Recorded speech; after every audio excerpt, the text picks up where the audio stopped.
किस किस फंक्शन में इस्तेमाल हो सकता है। अगर आपके प्रोग्राम में 4 फंक्शन है और आपने उस वेरिएबल को मेन के अंदर डिक्लेयर किया तो क्या वो बाकी फंक्शन में इस्तेमाल हो सकता है, या अगर आपने ग्लोबल ऊपर बनाया है तो क्या उसे कहाँ कहाँ इस्तेमाल हो सकता है। मतलब अगर प्रोग्राम में 4 फंक्शन है तो वेरिएबल आप किस किस फंक्शन में इस्तेमाल कर सकते हैं, that is scope of the variable.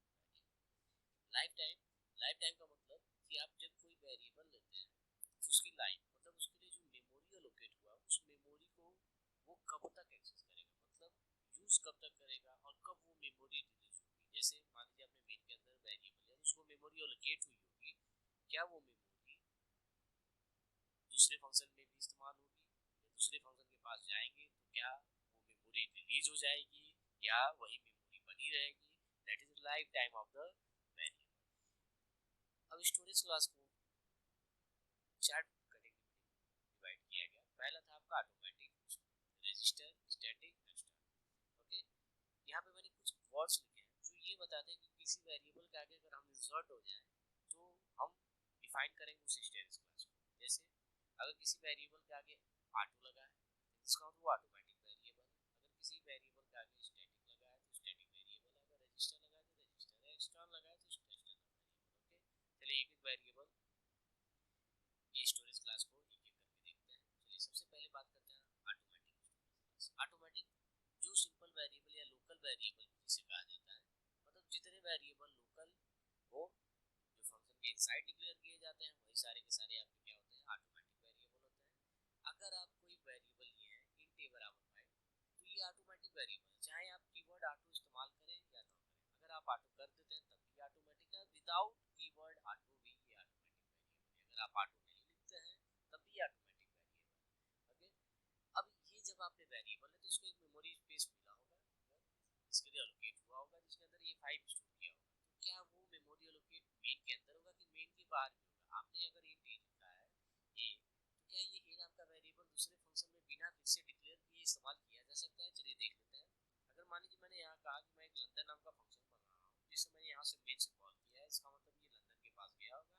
Wide क्या बता रहा है कि लंदन के पास जाएंगे और काम करने के बाद जब रिटर्न करेंगे मेन के पास तो कुछ भी वैल्यू रिटर्न नहीं होगा, that is wide, nothing return. अब मैंने क्या कहा a बराबर a+5। मैं ट्राई करने की कोशिश कर रहा हूँ कि क्या जो मैंने मेन के अंदर लिया है क्या उस वेरिएबल को यहाँ पे हम इस्तेमाल कर सकते हैं। फिर से मुझे क्या इसको इंट यहाँ लिखने की जरूरत है। अगर नहीं लिखना है तो इसका मतलब इस a का स्कोप मेन में भी होगा और लंदन में भी होगा। लेकिन जब इस प्रोग्राम को हम कंपाइल करेंगे तो देखेंगे कि एक एरर आएगा। क्या दिखेगा, a नाम का वेरिएबल आपने डिक्लेयर नहीं किया है। यहाँ देखिए लिखा है a अनडिक्लेयर्ड, मतलब ए नाम का वेरिएबल आपने मेन में डिक्लेयर किया, लंदन के अंदर उसको डिक्लेयर नहीं किया। इसका मतलब ए अगर आपने मेन में डिक्लेयर किया है तो केवल इसका स्कोप मेन में है। अगर आप उसे लंदन में इस्तेमाल करना चाहते हैं तो फिर से रीडिक्लेयर करना पड़ेगा इंट। मतलब ये मेमोरी अलग हो गई, ये मेमोरी अलग हो गई, ठीक है। इसके लिए अलग मेमोरी मिली, ठीक है। ब्लॉक जो बना मेन के अंदर ही हुआ, मेन के बाहर जाते उस ब्लॉक का कोई मतलब ना रहेगा। मतलब इसका लाइफ टाइम और स्कोप दोनों के दोनों क्या है, फंक्शन। फंक्शन के अंदर इसका लाइफ टाइम है और फंक्शन के अंदर इसका scope. Okay, this is your automatic variable. अब बात करते हैं अगर मैंने कहा इंट ए, इंट ए और मैंने कोई वैल्यू उसके अंदर स्टोर नहीं की, मैंने कहा लंदन भी हटा दे रहा हूँ, मुझे लंदन को कॉल नहीं करना, सिंपल इंट ए प्रिंटर परसेंट ये एक ऑटोमेटिक वेरिएबल है। पता है किसी वेरिएबल के आगे ऑटो लगाए चाहे ना लगाए, दैट इज ऑटोमेटिक वेरिएबल। ये नाम का वेरिएबल, क्या इसकी वैल्यू दी गई है, नहीं, तो क्या प्रिंट कराने पे कोई वैल्यू आएगी, हाँ आएगी, ठीक है। इस केस में क्या आ रही है, अभी तो जीरो आ रही है, लेकिन होता क्या है ऑटोमेटिक वेरिएबल को अगर आप वैल्यू नहीं देंगे तो ये मत सोचिएगा कि उसके पास वैल्यू नहीं है। उसके पास कंपाइलर खुद से कोई वैल्यू लेगा, सिस्टम अलोकेट कर देगा उसको value, that value is known as default value. And default value automatic value कितनी होती है, गार्बेज वैल्यू, गार्बेज वैल्यू। मतलब अगर आप ऑटोमेटिक वेरिएबल को कोई वैल्यू नहीं देंगे तो वो खुद से कोई वैल्यू लेगा, that is known as default value. और जो वैल्यू लेगा वो वैल्यू क्या होगी, गार्बेज वैल्यू। उसके रेंज में से इंटीजर के रेंज में से कोई एक वैल्यू से एलोकेट कर देगा। ओके, तो तीन चीजें हो गई, पहला scope with the function, life time with in the function, और डिफॉल्ट वैल्यू मतलब अगर आप वैल्यू देने नहीं देंगे तो ये गार्बेज वैल्यू खुद से मिलेगा। सेम ऐसे ही अगला है आपका रजिस्टर वेरिएबल। रजिस्टर वेरिएबल भी सेम ऑटोमेटिक वेरिएबल की तरह होता है, बस थोड़ा सा डिफरेंस क्या होता है कि ऑटोमेटिक वेरिएबल बनाने के लिए हमने ऑटो कीवर्ड का इस्तेमाल किया था और यहाँ पे रजिस्टर कीवर्ड का इस्तेमाल कर रहे हैं। बाकी इसका भी स्कोप और लाइफ टाइम सेम वही होता है जो ऑटोमेटिक होता है विद इन द फंक्शन। तो फंक्शन के बाहर जाने के बाद न स्कोप बचता है न लाइफ टाइम बचता है। तो दोनों में डिफरेंस क्या है। अब बात करते हैं अगर हमारे सिस्टम की मेमोरी की बात की जाए तो हमारी मेमोरी कुछ इस तरह से पहले रजिस्टर होता है, देन कैच होता है, देन मेन, देन सेकंड। मतलब सबसे पहले सिस्टम रजिस्टर में एक्सेस करता है, अगर वो चीज नहीं मिलेगी तो देन कैच के पास जाता है। वैसे कैच में हम कोई वैल्यू स्टोर नहीं करते हैं, कैच डुप्लीकेट कॉपी रखता है उन सारे वेरिएबल्स की वैल्यू का जो मेन मेमोरी में होती है। इसका मतलब पहले सर्च करेगा रजिस्टर में, देन कैच में, अगर वहां नहीं मिला तो मेन मेमोरी में सर्च करेगा, अगर वहां नहीं मिला तो सेकंड मेमोरी। ओके, बात करते हैं अगर मैं चाह रहा हूँ कि पहली बार में सर्च करते समय मिल जाए तो उस वेरिएबल को कहाँ रख दीजिए, मेन मेमोरी में स्टोर करके कहाँ रख दीजिए, रजिस्टर मेमोरी। तो स्पीड क्या हो जाएगी, जैसे मान लीजिए किसी बच्चे को मुझे सर्च करना है, ओके, मैंने कहा एक बच्चा है इसको मुझे बार बार सर्च करना है, ओके, तो उसे लास्ट में बैठाने से अच्छा उसको केवल फर्स्ट सीट पे बैठा दिया जाए ताकि तुरंत मुझे मिल जाए। तो वही चीज है, अगर आप वेरिएबल को कई बार एक्सेस करते हैं प्रोग्राम में तो उसे मेन मेमोरी में स्टोर न करके कहाँ स्टोर कर दिए, रजिस्टर में। और रजिस्टर में स्टोर करने के लिए कोई स्पेशल आपको कुछ करना नहीं है, उसको वेरिएबल के आगे रजिस्टर कीवर्ड इस्तेमाल। अब ये समझ जाएगा कि जो ए नाम का वेरिएबल जिसका डेटा टाइप इंट है उसका स्टोरेज मुझे कहाँ करना है, रजिस्टर के अंदर। अब किस वेरिएबल को करते हैं, जो वेरिएबल मैक्सिमम यूज हो, जैसे यहाँ पे एक लूपिंग वेरिएबल है ए, ये 1000 टाइम्स यूज हो रहा है, जिसको मैंने कहाँ स्टोर कर दिया है, ठीक है। केवल क्या अंतर होगा कि स्पीड थोड़ी सी तेज हो जाएगी, क्योंकि बार बार एक को एक्सेस करना है तो बार बार मेन मेमोरी से जाने से अच्छा रजिस्टर के पास जाएंगे तो मिल जाएगा। ओके, अगला वेरिएबल हमारा static variable. Okay, static variable की खासियत क्या होती है कि जैसा कह रहा है कि स्टैटिक, ओके, यहाँ पे मैंने एक फंक्शन बनाया है, ठीक है, पेरिस नाम का, जिसे मैंने 3 बार कॉल किया। इसका मतलब ये 3 बार पेरिस के पास जाएगा। जाएगा कैसे, पहली बार पेरिस गया, काम किया, काम करने वापस, ठीक है, वापस फिर पेरिस, फिर कहाँ गया पेरिस के पास, फिर काम किया, फिर वापस, फिर तीसरी बार पेरिस, फिर गया, फिर काम किया, फिर वापस, and then stop, end of the program. ठीक है, तो ये चीज है, 3 बार कॉल किया जाएगा, 3 बार जाएगा, काम करने के बाद वापस जरूर लौटेगा, लेकिन विदाउट रिटर्निंग एनी वैल्यू। इसलिए यहाँ पे क्या लगा दिया, वाइड पेरिस का वाइड लगा दिया, मतलब वाइड बता रहा है कि ये पेरिस, ठीक है, फंक्शन कुछ भी वैल्यू रिटर्न नहीं कर रहा है मेन के पास। चलिए ये बात करते हैं, अगर मैं स्टैटिक हटा देता हूँ तो इस प्रोग्राम की फंक्शनिंग कैसे होती है उसे देख लेते हैं। ये है मेन, यहाँ से मैं पेरिस को फर्स्ट टाइम कॉल किया, इसका मतलब ये सबसे पहले पेरिस के पास गया होगा, ठीक है, पेरिस के पास लिखा होगा इंट ए या इंट आई बराबर 1। इंट आई बराबर 1 जब लिखा होगा तो इसका मतलब आई नाम का एक मेमोरी ब्लॉक बना होगा और इसके अंदर 1 स्टोर कर दिया। अब क्या लिखा है यहाँ पे, I plus plus, I plus plus increase the value by 1, मतलब इसकी वैल्यू इंक्रीज हो गई होगी और कितना हो गया 2, और इसको जब प्रिंट कराया होगा तो कितना आंसर आया होगा, टू प्रिंट किया। प्रिंट करने के बाद वापस लौटा मेन के पास, फिर से पेरिस को कॉल किया, अगेन पेरिस के पास गया, फिर से जब पेरिस के बाद तो फिर से ये लाइन मिला होगा इंट आई बराबर 1। अगर आपने सिंपल वेरिएबल लोकल वेरिएबल लिया तो हुआ क्या, पहली बार कॉल में इसको मेमोरी मिला, उसके अंदर 1 स्टोर किया, फिर इंक्रीज किया, 2 प्रिंट किया, जब फिर से कॉल किया तो फिर से एक अलग से फिर से एक मेमोरी बनेगा। ये नहीं कि पुरानी में वैल्यूज, क्योंकि ऑटोमेटिक वेरिएबल फंक्शन से बाहर तो रिलीज हो चुका होगा, तो फिर से अगेन कॉल किया तो इसका मतलब फर्दर जब कॉल किया तो फिर से एक नई मेमोरी बनी होगी, ठीक है, आई, और इसकी स्टार्टिंग वैल्यू कितनी हो गई 1, और इसे फिर से इंक्रीज किया होगा 2, अगेन 2 प्रिंट हुआ। जब तीसरी बार कॉल किया होगा तो फिर से मेमोरी रिलीज हो चुकी होगी, जब वापस लौटा होगा तो फिर से जब कॉल किया तो फिर गया होगा, ठीक है, फिर आई नाम का एक वेरिएबल बनाया और इसकी स्टार्टिंग वैल्यू किया होगा 1 और फिर से इंक्रीज किया 2। मतलब अगर लोकल वेरिएबल या ऑटोमेटिक वेरिएबल लेके काम कर रहे थे तो हर कॉल में, जैसे ये गया, पहली बार कॉल किया, काम किया, मेमोरी अलोकेट किया, वैल्यू को इंक्रीज किया, प्रिंट किया, जब वापस लौटा तो वो मेमोरी, ठीक है, रिलीज, ओके। फिर जब दूसरी बार कॉल किया, ठीक है, जब कॉल किया तो फिर से एक नई मेमोरी, ठीक है, अलोकेट हुई, उसकी स्टार्टिंग वैल्यू फिर से 1 हो गई, उसे फिर इंक्रीज किया 2 प्रिंट किया, जब वापस आया, ठीक है, तो फिर से मेमोरी क्या हो गई आपकी, रिलीज, मेमोरी क्या हो गई, रिलीज हो गई। रिलीज होने के बाद जब तीसरी बार बार आपके लिए मेमोरी फिर से एलोकेट हुआ और फिर जब वापस आया तो मेमोरी इसका मतलब 3 कॉल में 3 डिफरेंट मेमोरी मिला, हर की स्टार्टिंग वैल्यू 1 होती थी, इंक्रीमेंट करता था, उसी को प्रिंट कराता था, मींस आउटपुट इज 2 to 2। लेकिन अगर यही स्टैटिक कीवर्ड से इस्तेमाल कर लिया जाए तो स्टैटिक कीवर्ड क्या बता देता है कि आपको केवल पहले कॉल में मेमोरी एलोकेट करना है और बाकी किसी कॉल में फर्दर मेमोरी एलोकेट फिर से नहीं करना है, आपको केवल पुरानी मेमोरी की वैल्यू को एक्सेस करना है। ओके, अगर आप इस प्रोग्राम में अगर यहाँ पे स्टैटिक लगा देते हैं, अगर बिना स्टैटिक के किया जाए तो आउटपुट आपको पता है क्या आ रहा है, 2 to 2, मतलब हर बार नई मेमोरी मिल रही है और वही वैल्यू। लेकिन अगर मैं कह रहा हूँ कि अगर इसके आगे स्टैटिक कीवर्ड लगा दिया जाए तो क्या हुआ कि इन टाइम जब पहली बार कॉल करेगा तब मेमोरी एलोकेट होगी, उसके अंदर 1 होगा, उसे इंक्रीज करेगा। लेकिन जब दूसरी बार इस फंक्शन को कॉल करेगा तो ये इस लाइन को रीड नहीं करेगा, मतलब फर्दर मेमोरी एलोकेट नहीं करेगा। वो समझ जाएगा स्टैटिक है तो देखेगा क्या पहले से मेमोरी एलोकेट हो चुकी है, अगर हो गई है तो मैं केवल उस मेमोरी को यूज करूंगा, वहां की वैल्यू को एक्सेस करूंगा और काम करूंगा, मैं फिर से फर्दर मेमोरी एलोकेट नहीं करूंगा।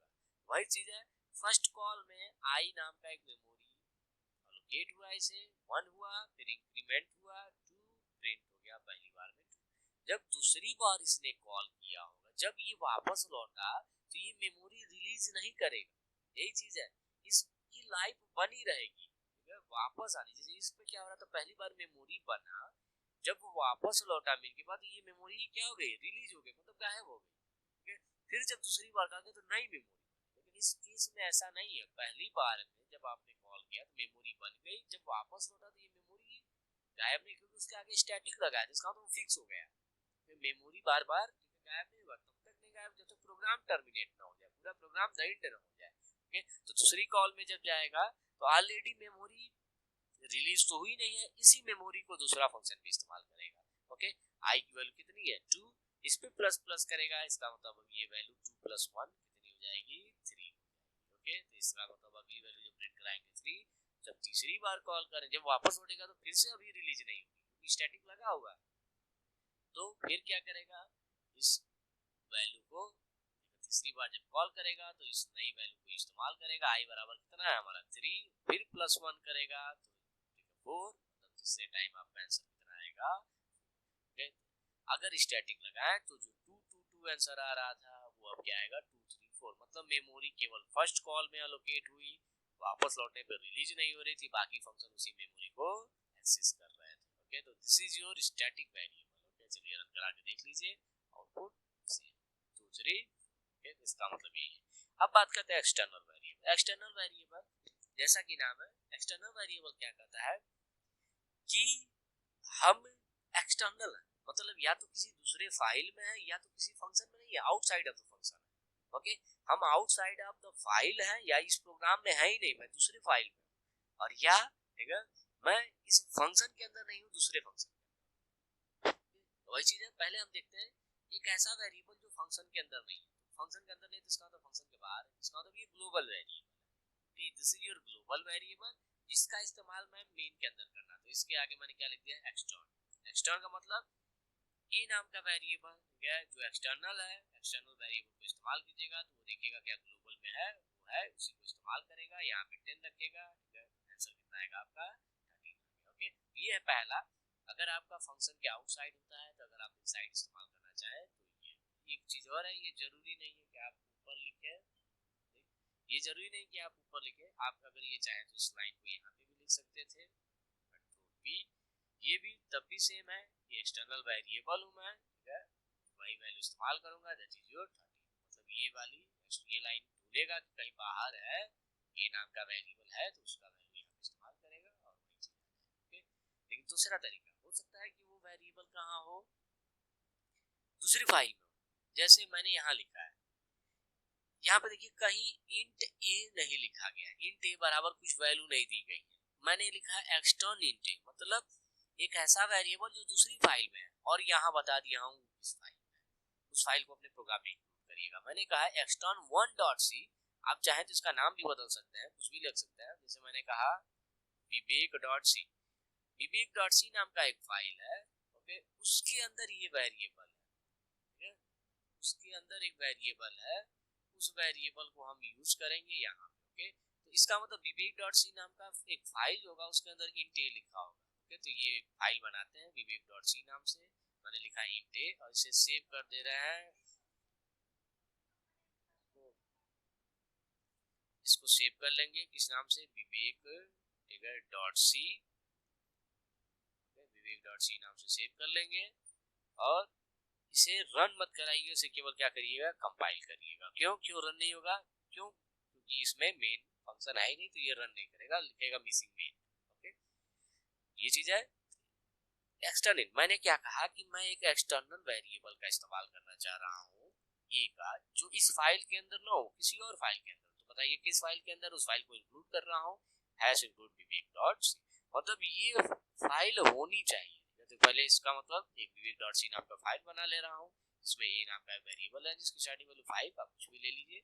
इसे मैंने क्या कहा, विवेक डॉट सी नाम से सेव किया, सेव करने के बाद इसे कंपाइल, केवल कंपाइल कीजिएगा, रन है। अब इस प्रोग्राम को रन करा रहा हूँ, रन कराते हैं, रन, देखिए ये बराबर कितना गया, 15। कैसे 15 आया, ठीक है, ए की वैल्यू कितनी है, 5, ठीक है, विवेक डॉट सी के पास गया होगा, ए की वैल्यू एक्सेस किया होगा, यहाँ 5 रखा, ठीक है, 5 प्लस 10, ठीक है, कितना आ गया, 15, ठीक है। तो this is your external variable. तो 3-4 वेरिएबल हो गए मेनली, ऑटोमेटिक, इसका लाइफ टाइम स्कोप कहाँ होता है, within the function, okay. इसका life time scope register variable within the function, static, okay. Static की खासियत जानिए, स्टैटिक का कहता है कि स्कोप, ठीक है, विद इन द फंक्शन होगा, मतलब जहां आप वेरिएबल लेंगे वहीं इस्तेमाल करेंगे आप मेन में। जैसे मैंने यहाँ पे आई नाम का वेरिएबल पेरिस में लिया है, तो मैं इसको डायरेक्ट यहाँ पे इस्तेमाल नहीं कर सकता। लेकिन क्या ए नाम, आई नाम का जो मेमोरी ब्लॉक बना था, क्या पेरिस से बाहर निकलने के बाद वो रिलीज हो जा रहा है, नहीं, स्टैटिक है। तो याद रखिए, बाहर निकलने के बाद रिलीज नहीं होगा, वो कब रिलीज होगा, जब ये पूरा प्रोग्राम टर्मिनेट हो जाएगा, ओके। यही एग्जांपल मैंने अभी समझाया। जैसे पहली बार में यहाँ पे जब मेमोरी बन रहा है स्टैटिक में, तीनों फंक्शन एक्सेस कर रहा है, ये नहीं है कि पहली बार में एक्सेस हुआ और बाहर फिर पेरिस को कॉल किया, मेमोरी बना, बाहर आने के बाद जब वापस मेरे पास मेमोरी गायब नहीं होती है, दूसरा भी इसी इस्तेमाल करता है, तीसरा कॉल भी इसी को इस्तेमाल करता है, मतलब ये मेमोरी पूरे प्रोग्राम में बना। तो इसका मतलब स्टैटिक वेरिएबल स्कोप तो आपका विद इन द फंक्शन होता है, लेकिन lifetime in whole program होता है।